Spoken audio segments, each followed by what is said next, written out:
Fratelli e sorelle, buonasera, che piacere stare con voi, anche se io sono abituato a parlare davanti a milioni di fedeli, a un gruppo nutrito di persone. Avete cenato voi?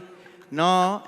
Quindi non siete un gruppo nutrito, perché siete artisti. Se eravate politici, mangiavate di più. Per carità, anche a me mi piace mangiare, mi piace anche cucinare. Tutte le domeniche, dopo la Santa Messa a San Pietro, mi preparo un bel piatto di spaghetti, pomodoro e basilica. Il pomodoro è importante, ci vuole, e mi sono stancato di mangiare sempre in bianco.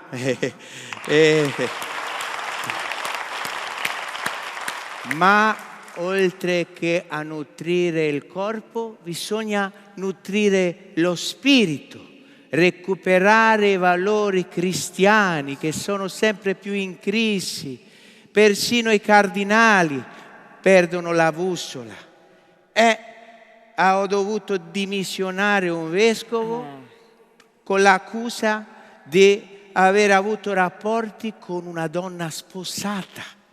E lui si voleva assolvere dicendo che era un grande privilegio per lui avere rapporti con donne con la fede. Ma io voglio abolire tutti i privilegi degli uomini di chiesa, voglio abbassare le pretese del Vaticano. Quello che prima era d'oro, con me è diventato argento, anzi, argentino. Ma ora vi lascio nelle mani del Papa tedesco, il Papa Ratzinger.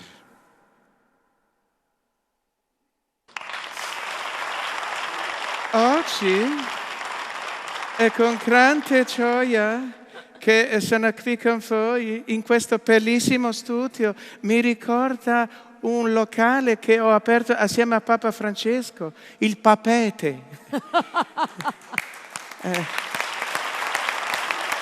L'avevamo dovuto chiudere non per il lockdown, ma per le accuse di ingerenze mafiose, perché avevano detto che noi papi avevamo a che fare con la cupola. Ma chiarito l'equivoco, l'abbiamo riaperto e adesso possono entrare cani e porci. Infatti vengono sia attori che politici.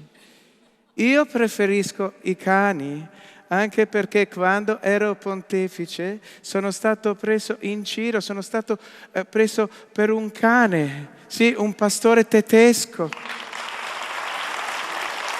Ma non mi offendo, importante essere un cane di Ratzinger.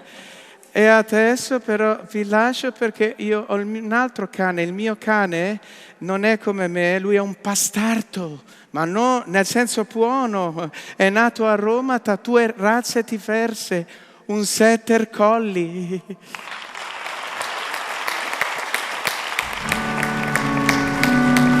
Gabriele Marconi!